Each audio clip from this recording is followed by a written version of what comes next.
People in southern Alberta are preparing for evacuation orders after several days of heavy rain. There is some relief, though, in Calgary and High River, both hard hit last year.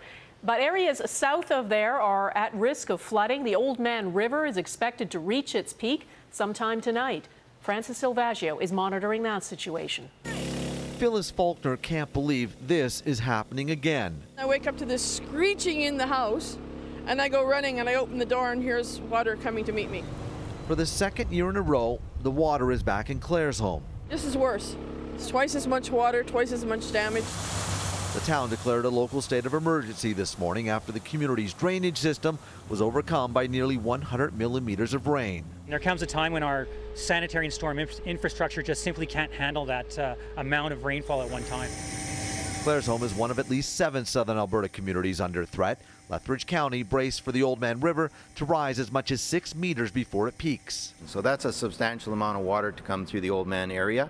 And right now our focus is stabilizing and maintaining protection on our core infrastructure. Now, the hardest hit areas, at least in terms of rainfall, are in the deep southwest part of the province, where they could see up to 200 millimeters of rain over a 48-hour period. That is a lot of rain, but to put things in perspective, the floods that devastated this area a year ago were triggered by rainfall amounts of about 345 millimeters over 48 hours.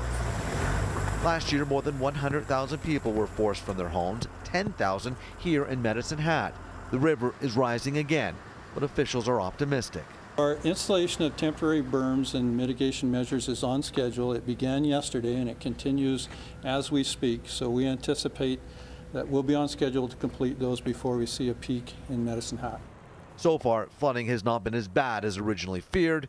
Good news for most, but cold comfort for those who have already been affected. I don't even know what to think about this. This is Candace Meister's first flood. She doesn't know what happens next. Faulkner, unfortunately, does. My furnace is done. My hot water tank is done. It's going to be another $5,000 to put it back in. Francis Silvaggio, Global News.